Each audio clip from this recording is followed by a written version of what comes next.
Hello दोस्तों, नमस्कार, good morning, जय हिंद। आप सभी का स्वागत है। तो आज हम लोग नाइन्थ क्लास के पहले ऑनलाइन क्लास में, पहली नहीं दूसरी, इससे पहले एक इंट्रोडक्शन भी क्लास हुआ था। तो इस क्लास में आज शुरू से हम लोग पढ़ने वाले हैं सांख्यिकी के बारे में। तो सांख्यिकी हम लोग के नाइन्थ क्लास के मैथ में पढ़ने हैं। सांख्यिकी ऐसे 10th में भी पढ़ने हैं, 8 में भी पढ़ने थे। तो हम लोग नाइन्थ का सांख्यिकी जो पढ़ने हैं वह सांख्यिकी मेन रूप से डिस्कस करेंगे। तो सांख्यिकी सबसे पहले, तो सबसे इससे जब हम डिस्कस करें इससे पहले बताइए कि आवाज जा रहा है या नहीं जा रहा है। अंकित सलोनी बताओ, आवाज जा रहा है? चलिए, जा रहा है। चलिए, बहुत बढ़िया। चलिए सब। तो सबसे पहले हम लोग ध्यान देंगे, चैप्टर का नाम लिखा गया है ऊपर में बोर्ड पर, सांख्यिकी। इसको कहते हैं अंग्रेजी में स्टैटिक्स। इसको अंग्रेजी में क्या कहते हैं हम लोग? स्टैटिक्स, स्टैटिस्टिक्स, यानी कि सांख्यिकी। तो सबसे पहले हम लोग पढ़ेंगे सांख्यिकी होता क्या है। तो सांख्यिकी जो है हम लोग पढ़ते हैं गणित के विषय में, मैथ के सब्जेक्ट में। मैथ का बुक होता है उसी में दिया हुआ रहता है एक सांख्यिकी नाम से चैप्टर। ऐसे सांख्यिकी क्या है तो एक अलग से आंकड़ा का सब्जेक्ट ही होता है जो मैथ से रिलेटेड है, इसलिए मैथ में ही डाला जाता है। तो हम लोग कह सकते हैं मैथ का शाखा है, या कह सकते हैं कि सांख्यिकी एक अलग से विषय भी है। तो हम लोग कहेंगे कि सांख्यिकी एक ऐसा विषय है जिसमें हम लोग आंकड़ा के बारे में पढ़ते हैं। आंकड़ा, अब देखिए हम लोग दैनिक जीवन में अनेक प्रकार से संख्यात्मक रूप से अनेक प्रकार के आंकड़ा का यूज करते हैं। जैसे दुकान में गए, 4 किलो आलू लेना है, 2 किलो चावल लेना है, 4 रोटी खाए, 10 रोटी खाए, 10 आदमी है, 50 आदमी है, सब क्या है? आंकड़ा है, आदमियों की संख्या। या कंपनी में सैलरी देना है, इस आदमी को इतना सैलरी देना है, दूसरे वालों को इतना देना है, इस एम्प्लॉय को इतना सैलरी देना है, सब क्या है? एक तरह का आंकड़ा है। तो हम लोग सांख्यिकी में मेन रूप से आंकड़ा के बारे में पढ़ते हैं। आंकड़ा के बारे में पढ़ते हैं। आंकड़ा कहें कि इसको कि संख्यात्मक रूप से जो भी चीज तथ्य होगा या संख्यात्मक अंक होगा वो सब चीज को हम लोग आंकड़ा कहते हैं। वो सारे चीज को हम लोग क्या कहते हैं? आंकड़ा। निश्चित उद्देश्य से, कोई भी उसके पीछे उद्देश्य हो, उसके पीछे कोई भी उद्देश्य रख के, जैसे हमको किसी के बारे में जानना है। जैसे अब कोई कंपनी है तो अपने एम्प्लॉयज वहां पे काम कर रहा है, तो वह जो पैसा खर्च कर रहा है सभी को सैलरी देने में, तो उसके पीछे उसका उद्देश्य होगा। उसके पीछे उसका ये उद्देश्य होगा कि किसको कितना पैसा जा रहा है, नहीं जा रहा है, तो उसका पीछे उसका ये उद्देश्य है कि कहीं घोटाला तो कोई नहीं मार रहा है। तो कह रहे हैं कि किसी भी उद्देश्य से कोई भी संख्यात्मक तथ्य को या संख्यात्मक अंक को हम लोग जमा करते हैं तो उस चीज को हम लोग आंकड़ा कहते हैं। उसको चीज को हम लोग क्या कहते हैं? आंकड़ा। उस चीज को हम लोग कहेंगे आंकड़ा। अंग्रेजी में कहते हैं डाटा। अंग्रेजी में क्या कहते हैं? डाटा। जैसे एक डाटा का बात करें तो एक होता है बायोडाटा। जैसे किन्हीं का शादी या विवाह होता है तो वहां पे यूज होता है कि बायोडाटा बताइए अपना, क्या होता है, या लिखवा कर लाते हैं बायोडाटा। यानी कि अपने बारे में, जो लड़का है या लड़के हैं तो उनके बारे में जो भी डाटा है बताइए, तो उसको कहते हैं। एक होता है बायोडाटा। तो डाटा कहने का मतलब आंकड़ा, डाटा कहने का मतलब क्या हुआ? आंकड़ा। तो हम लोग सांख्यिकी में आंकड़ा के बारे में ही पढ़ेंगे। तो कहेंगे सांख्यिकी में हम लोग आंकड़ा का क्या पढ़ते हैं? कलेक्शन करना, संग्रहण करना, उसको जमा करना, आंकड़ा का संग्रहण करना, आंकड़ा का प्रस्तुति करना, आंकड़ा का विश्लेषण करना, आंकड़ा का विवेचन करना, आंकड़ा का निष्कर्ष, आंकड़ा से निष्कर्षण निकालना, आंकड़ा का व्याख्या करना, ये सब सारे चीज हम लोग किसी में पढ़ेंगे? सांख्यिकी में। तो हम समझ रहे हैं, आप लोग सबको क्लियर हो रहा कि सांख्यिकी क्या, कौन सा सब्जेक्ट है? तो कहेंगे सांख्यिकी में हम लोग क्या पढ़ेंगे? सांख्यिकी वह विषय है जिसमें हम लोग आंकड़ा के बारे में पढ़ते हैं और आंकड़ा का उसमें क्या करते हैं? आंकड़ा का संग्रहण करते हैं, उसको प्रस्तुति करते हैं, उसका व्याख्या करते हैं, विवेचना करते हैं, उससे निष्कर्षण निकालते हैं, अनुमान लगाते हैं। ये सारे चीज होता है। ये सारे चीज किसमें होता है? सांख्यिकी में होता है। तो सांख्यिकी में सबसे पहले आंकड़ा के बारे में पढ़ेंगे। तो आंकड़ा होता क्या है, कौन आंकड़ा है, नहीं है, तो सबसे पहले इसके बारे में जान लेते हैं। तो आंकड़ा क्या है? आंकड़ा जो होता है हमेशा संख्या के रूप में होता है, संख्यात्मक रूप में होता है। ऐसा नहीं कि संख्यात्मक रूप में जो नहीं है उसको हम लोग आंकड़ा नहीं समझेंगे। आंकड़ा समझेंगे उसी को जो हम लोग को डाटा संख्यात्मक रूप में दिया हुआ रहेगा। दूसरा चीज जैसे हो गया गरीबी, अमीरी, सुंदरता, या प्यार, घृणा, मोहब्बत, ये सब चीज आंकड़ा के रूप में नहीं होता। इसको हम लोग आंकड़ा के रूप में नाप नहीं सकते हैं। या 10 किलो है, 5 किलो है, 2 किलो है, पाव भर है, 100 ग्राम है, 2 लीटर है, 4 लीटर है, ये सब हम लोग नहीं देख सकते हैं। तो ये सब प्यार मोहब्बत को हम लोग, गरीबी अमीरी को हम लोग आंकड़ा नहीं कहेंगे। दूसरी बात, तीसरी बात क्या? सिर्फ एक परीक्षण को हम लोग आंकड़ा नहीं कहेंगे। जैसे कोई भी प्रयोग करेंगे तो वहां से सिर्फ एक ही परीक्षण मिलेगा, एक एक प्रयोग से। यदि सिर्फ एक परीक्षण, जैसे सिर्फ कहें एक एक एक आदमी या एक, तो यह एक आदमी आंकड़ा नहीं है। या कहें कि खिलाड़ी क्रिकेटर है, क्रिकेटर खेल रहा तो उसके एक इनिंग में जो रन है उसको हम लोग आंकड़ा नहीं कहेंगे, उसको सिर्फ एक प्रेक्षण कहेंगे। या कोई फुटबॉल खेल रहा है तो एक इनिंग में, एक मैच में वो जितना गोल किया तो वह आंकड़ा नहीं है, वह उसका क्या है, सिर्फ प्रेक्षण है। एक इनिंग को सिर्फ हम लोग प्रेक्षण कहेंगे, और जब ढेर सारे प्रेक्षण जमा होते हैं तो उसको हम लोग आंकड़ा कहते हैं। जैसे एक आदमी है जो रोटी खा रहा है, तो एक दिन में 4 रोटी खा रहा है, अगला दिन 5 रोटी खा रहा है, फिर अगला दिन 8 रोटी खा रहा है, फिर 3 रोटी खा रहा है, फिर 2 रोटी खा रहा है, फिर 4 रोटी खा रहा है, फिर 5 रोटी खा रहा है, फिर 6 रोटी। तो इस प्रकार से जो 8 दिन का आंकड़ा हुआ, 8 दिन जो खाया, तो एक दिन को सिर्फ प्रेक्षण कहेगा। जब 8 दिन का प्रेक्षण हम लोग प्रयोग को जमा करें, एक प्रयोग कर रहे थे कि पहला दिन कितना खाता, दूसरा दिन कितना खा, घर में शुरू शुरू में जो खाना बनाते हैं पूछते हैं कि रोटी खाना है, कितना रोटी खाना है। उसके बाद फिर बाद में होता है कि कुछ दिन के बाद पूछना बंद कर देते हैं, कहे तो उनको अंदाजा हो जाता है। तो हम लोग यहाँ पे क्या देखेंगे कि आंकड़ा का हम लोग मेन रूप से, मुख्य रूप से हम लोग सटीक कोई भी नियम नहीं होता है यहाँ पे आंकड़ा में हम लोग का। स्टेटिक्स में हम लोग यहाँ से औसत लेके चलते हैं, क्या लेकर चलते हैं, औसत। तो घर में जो रोटी पकाते हैं वो औसत लगा लेते हैं कि एक दिन में 5 रोटी, 4 रोटी, 8 रोटी, मतलब कि यही 5 4 रोटी के अंतर्गत खाएगा, नहीं से ज्यादा खाएंगे, नहीं से कम खाएंगे, मतलब इसी के आसपास, कभी ज्यादा हो जाएगा तो कभी कम हो जाएगा, तो यह लगा लेते हैं। तो आंकड़ा में हम लोग सांख्यिकी में उसका सिर्फ सटीक कोई नियम नहीं लगाएंगे, इसको हम लोग औसत लेकर चलते हैं। औसत जिसको यहाँ पे हम लोग माध्य के भी नाम से पढ़ेंगे, औसत आप लोग पढ़े होंगे कि ये आंकड़ा दे दिया तो बताइए इसका औसत कितना होगा। तो आंकड़ा औसत क्या होता है, सभी प्रेक्षणों का योगफल। औसत क्या होता है, सभी प्रेक्षणों का योगफल, जितना भी प्रेक्षण दिया हुआ है सभी प्रेक्षणों का योगफल, अब बट्टा में कुल प्रेक्षणों की संख्या, जितना प्रेक्षण है। तो यहाँ पे उसको हम लोग औसत कहते हैं। तभी औसत के बारे में नहीं जाएंगे, तो सबसे पहले आंकड़ा का कुछ हम लोग विशेषता पढ़े कि आंकड़ा किस रूप में होगा। ऑब्जेक्टिव में पूछ सकता है तो कहेंगे संख्यात्मक रूप में। दूसरा, गरीबी अमीरी इस तरह का चीज जिसको हम लोग नाप नहीं सकते, आंकड़ा के रूप में लिख नहीं सकते, वह आंकड़ा नहीं होता। तीसरी बात, हम लोग यहाँ पर औसत को लेकर चलते हैं, कोई सटीक नियम नहीं लगाते हैं। अब हम लोग वही नियम सांख्यिकी में भी काम करता है कि गरीबी अमीरी वगैरह है जो कोई सांख्यिकी के अंतर्गत हम लोग नहीं पढ़ेंगे, हम लोग सांख्यिकी के अंतर्गत आंकड़ा के बारे में पढ़ेंगे। तो अब हम लोग पढ़ते हैं कि आंकड़ा टोटल होते हैं 2 प्रकार के। आंकड़ा, यह था इसका परिचय कि सांख्यिकी क्या है, सांख्यिकी में हम लोग क्या पढ़ेंगे, नहीं पढ़ेंगे। तो सांख्यिकी में मुख्य रूप से हम लोग आंकड़ा पढ़ेंगे। आंकड़ा होता है संख्यात्मक रूप में, अंकों के रूप में, और जो गरीबी अमीरी ये सब चीज जो संख्या के रूप में, सिंपल बात है, इसको हम लोग आंकड़ा नहीं कहेंगे।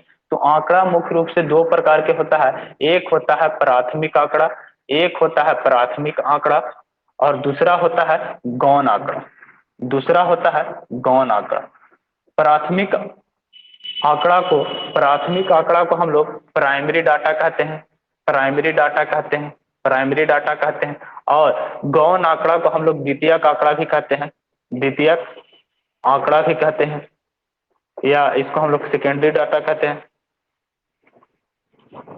गौण आंकड़ा को द्वितीयक आंकड़ा या सेकेंडरी डाटा, अंग्रेजी में सेकेंडरी कहेंगे, प्राथमिक को प्राइमरी कहेंगे। प्राथमिक आंकड़ा क्या होता है, तो जब कोई आदमी है, जो प्रयोग करने वाला आदमी है, जो अन्वेषक है, जिसको जरूरत है, वह खुद, जैसे मुझे जरूरत है, हम खुद यदि कोई डाटा जमा करें तो वह कहलाएगा प्राथमिक डाटा, वह होगा प्राइमरी डाटा। वह कौन सा डाटा होगा, प्राइमरी डाटा। जो प्रयोग कर रहा है, जो अन्वेषक है, या जैसे अपने आप को ले लें, यदि हम खुद कर रहे हैं तो यदि हम अपने द्वारा डाटा जमा करेंगे तो वह हो जाएगा प्राइमरी डाटा।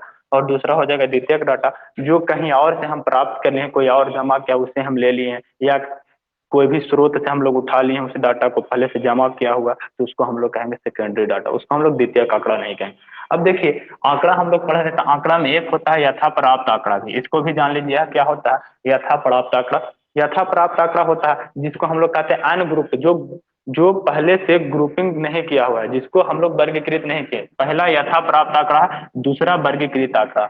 वर्गीकृत आंकड़ा यानी ग्रुप्ड, उसको कहेंगे अंग्रेजी में ग्रुप्ड डाटा, और यथा प्राप्त को हम लोग कहेंगे अनग्रुप्ड डाटा। तो यथा प्राप्त आंकड़ा क्या है, जो मूल रूप से हम लोग को डाटा मिल गया, उसी को हम लोग क्या कहेंगे, उसी को हम लोग क्या कहेंगे, यथा प्राप्त आंकड़ा। जैसे मूल रूप से कि एक आदमी है, एक आदमी द्वारा 10 दिन में खाया गया, 8 दिन में खाया गया रोटी इस प्रकार का है, इस प्रकार का है। तो ये क्या हो गया, यह क्या हो गया, यह हो गया यथा प्राप्त आंकड़ा, यह हो गया यथा प्राप्त आंकड़ा। अब इसी को हम लोग सीरियल वाइज से सारणीबद्ध तरीके से सजा देंगे। सारणीबद्ध तरीके से जब हम लोग सजा देंगे तो उसको कहेंगे वर्गीकृत आंकड़ा। सारणी, जैसे एक खिलाड़ी है, और ले सकते हैं एक प्लेयर है, क्रिकेट का प्लेयर है, लगातार 10 इनिंगों में 80 run, 92 run, 70 run, 60 run, 65 run, 16 run, 20 run, 0 run, 5 run, 2 4 6 8 9, यहाँ से तीसरा। तो इस प्रकार से कहें, इस प्रकार से एक प्लेयर है, क्रिकेट का प्लेयर है जो क्रिकेट खेलता है, तो लगातार उसका 10 इनिंग का, इस 10 इनिंग का यह इस तरह से उसका रन है, तो इसको जो मुख्य रूप मेन रूप से हम लोग को दे दिया, तो इसको कहेंगे यह यथा प्राप्त डाटा, यथा प्राप्त आंकड़ा, यानी कि मूल रूप से मिला। अब इसको हम सजा लेंगे आरोही क्रम या अवरोही, इसको हम लोग सजा लेंगे, ग्रुपिंग कर लेंगे।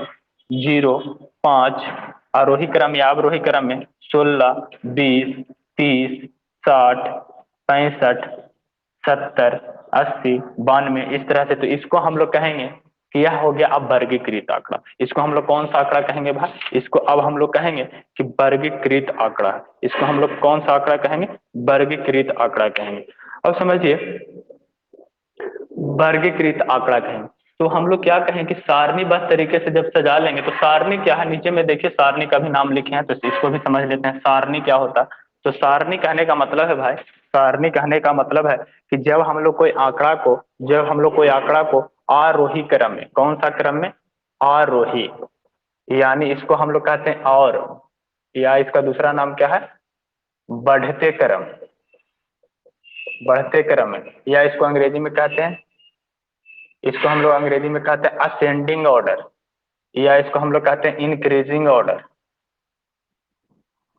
या दूसरा क्या कह सकते हैं कि घटते क्रम में, अवरोही क्रम, अवरोही क्रम, अवरोही क्रम में, या घटते क्रम, इसी का नाम है घटते क्रम, या इसको कहते हैं डिसेंडिंग ऑर्डर या डिक्रीजिंग ऑर्डर, अंग्रेजी में कह सकते हैं। तो जब हम लोग कोई यथा प्राप्त आंकड़ा दिया हुआ है, यथा प्राप्त मूल रूप से आंकड़ा दिया हुआ, उसको हम लोग इस तरह से सजाएंगे, घटते क्रम बढ़ते क्रम में, तो उसको हम लोग कहेंगे कि सारणी बनाया हुआ। क्या बनाया हुआ? सारणी बनाया हुआ। कोई डाटा मिल गया, उसको हम लोग बढ़ते क्रम में या घटते क्रम में, इंक्रीजिंग ऑर्डर या डिक्रीजिंग ऑर्डर, असेंडिंग ऑर्डर या डिसेंडिंग ऑर्डर में हम लोग सजा लेंगे, तो उसको कहेंगे सारणीबद्ध से सजा दिए। और जब सारणीबद्ध से सजा देंगे तो उस आंकड़ा को हम लोग वर्गीकृत आंकड़ा, उस आंकड़ा को हम लोग कौन सा आंकड़ा कहें? वर्गीकृत आंकड़ा। बात आ रहा है समझ में? क्या कहे कि जब हम लोग सारणीबद्ध से सजा लेंगे, जब हम लोग सारणीबद्ध से सजा लेंगे, तो उस जो आंकड़ा, वही तो आंकड़ा तो है, सारणीबद्ध से सिर्फ सजाया गया। जब हम लोग आरोही अवरोही क्रम में सजाएंगे, तो उसको हम लोग कहेंगे कि सारणी बना दिए हैं। और जब सारणीबद्ध से सजा लेंगे कोई भी चीज, तो उसको हम, कोई भी डाटा, कोई भी डाटा, कोई भी डाटा, तो उसको हम लोग कहें कि अब यह वर्गीकृत डाटा हो गया, मतलब कि इसको अच्छे तरह से सजाया हुआ है। बात आ रहा है समझ में? किसी को कोई दिक्कत नहीं होगा। अब हम लोग आगे सीखेंगे, आगे सीखेंगे एक होते हैं बारंबारता, बारंबारता। देखिए जैसे कोई आंकड़ा जैसे हम दे रखे हैं, यहाँ पे जैसे समझ सकते हैं, जैसे लिखा हुआ है ऑलरेडी, यहाँ पे देखिए जैसे 4 है, 5 है, 8 है, यहाँ पे 8 लिखा हुआ है, 8 डाटा लिखा हुआ है। तो यदि हम पूछें इसमें कि 4 का बारंबारता कितने हैं, इसमें से यह डाटा दिया हुआ है और कहें, यह आंकड़ा दिया हुआ है और कहें इस आंकड़ा में बताइए 4 की बारंबारता कितना है, तो हम देखेंगे कि इस आंकड़ा में 4 कितने बार शामिल हुआ, 4 कितने बार शामिल हुआ। तो गिनेंगे, एक बार यहाँ, एक बार यहाँ, टोटल कितने बार शामिल हुए? टोटल 2 बार। तो टोटल 2 बार, हाँ, तो कहेंगे इसकी बारंबारता 2 है, जितने बार शामिल होंगे उतने उसके होंगे। तो कहेंगे 5 कितने बार शामिल हुए? तो 5 एक बार यहाँ, एक बार यहाँ, तो 5 की बारंबारता 2। 3 कितने बार है? तो 3 एक बार है, तो 3 की बारंबारता 1। तो जो आंकड़ा से पूछा जाएगा, जब बारंबारता पूछेगा तो एक हमको आंकड़ा देगा, इस तरह से एक हमको आंकड़ा दिया जाएगा, हम लोग को इस तरह से आंकड़ा दिया जाएगा, इस तरह से आंकड़ा दिया जाएगा, इस तरह से आंकड़ा दिया जाएगा, इस तरह से आंकड़ा दिया जाएगा, और पूछा जाएगा कि बताइए, पूछा जाएगा कि बताइए इसमें 17 का बारंबारता कितना, 17 का बारंबारता कितना। बारंबारता, बारंबारता कहने का मतलब कि जो बार बार आता है उसको बारंबारता समझ सकते हैं। बारंबारता को अंग्रेजी में हम लोग फ्रीक्वेंसी कहते हैं। क्या कहते हैं? फ्रीक्वेंसी। बारंबारता को अंग्रेजी में हम लोग फ्रीक्वेंसी कहते हैं। तो जो संख्या, जो प्रेक्षण, संख्या कहने का मतलब प्रेक्षण, जो प्रेक्षण डाटा में जितना बार शामिल हो जाए, आंकड़ा में जितना बार शामिल हो जाए, वह उसका बारंबार। 2 3 में 4 बार है, तो 17 का बारंबारता कितना हो जाएगा? 4। अब हम लोग देखेंगे 33 का यदि पूछ दिया, तो 33 कितना बार है? 2। तो 33 का बारंबारता कितना होगा? 2। 20 का बारंबारता पूछ देगा, तो 20 कितना बार है? 3। 20 का बारंबारता कितना हो गया? 3। 11 का बारंबारता पूछ देगा, तो 11 का बारंबारता कितना है? 1। तो इस तरह से जब भी सवाल हमसे पूछे जाएंगे बारंबारता से रिलेटेड, तो सबसे पहले वो अपने तरफ से जो पूछने वाले सवाल होंगे, वो अपने तरफ से एक डाटा दे देंगे और पूछेंगे तो बताइए इसमें इसका बारंबारता कितना है। जब तक डाटा नहीं देगा तब तक बारंबारता पूछेगा नहीं, पहले एक डाटा मिलेगा और उसी से हमको चुनना होगा कि कौन सा हम लोग के पास किसका बारंबारता कितना है। अब इसके बाद हम लोग को पढ़ना है बारंबारता बंटन। बारंबारता बंटन, तो यह था इस सांख्यिकी का पूरा इंट्रोडक्शन। इसके बाद हम लोग पढ़ेंगे बंटन। उससे पहले बंटन पढ़ें हम थोड़ा सा, और आप लोग को बारंबारता से रूबरू करवाएं। आप लोग को हल करने हैं, कॉपी कलम लेकर बैठे हैं तो बताएंगे। इसमें ऐसे भी कॉपी कलम की कोई जरूरत नहीं है, फटाफट जवाब देंगे, जो पूछे जाए फटाफट जवाब देंगे।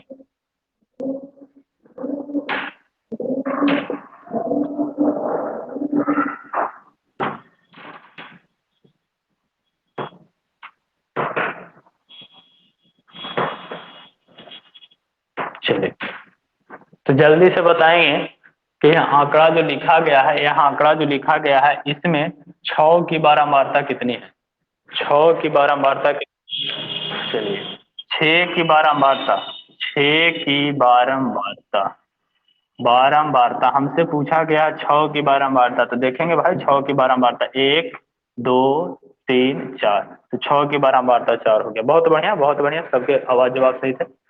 अब बताएंगे यदि पूछ दिया जाए कि 8 की बारंबारता कितनी है, तो 8 की बताइए इसमें कितनी बारंबारता? बहुत बढ़िया, 8 कितनी बार आया है? एक और एक 2 बार, तो 8 की बारंबारता 2। 5 की बारंबारता बताइए। 5 की बारंबारता 3, 1 2 3, 5 की बारंबारता हो गई। 8 की बारंबारता 2, 5 की बारंबारता 3। 3 की बारंबारता बताइए। 3 की बारंबारता 2। 9 की बारंबारता 1। तो इस तरह से हम सारे की बारंबारता निकालिए। कोई जरूरी नहीं है कि जब सवाल पूछे जाएंगे तो सारे का बारंबारता पूछेगा, किसी एक का इसमें से पूछा जाएगा, या किसी 2 का पूछा जाएगा कि 3 का बारंबारता कितना है या 5 का बारंबारता कितना, 1 या 2 का टोटल का निकाल रहे हैं। तो इस तरह से हम लोग सीखेंगे। तो आज इंट्रोडक्शन पार्ट था, तो आज यहीं तक रहने देते हैं। मेन इंट्रोडक्शन पार्ट के आगे जब सवाल हम लोग करेंगे, कंसेप्ट सीखेंगे, तो नेक्स्ट क्लास से सीखेंगे। तो आज ज्यादा नहीं पढ़ाएंगे, तो आज इतना ही रखने देते हैं। तो जो भी विद्यार्थी यूट्यूब पर देखते हैं, यूट्यूब चैनल को जरूर सब्सक्राइब करेंगे, और जब समझ में आ जाए तो वीडियो को लाइक करके भी जरूर जाएंगे, और सभी जगह पे शेयर भी कर देंगे। आप लोग को जुड़ने के लिए बहुत बहुत धन्यवाद। आज इतना ही रहने देते हैं, आगे पढ़ेंगे हम लोग नेक्स्ट क्लास में। जय हिंद, जय भारत।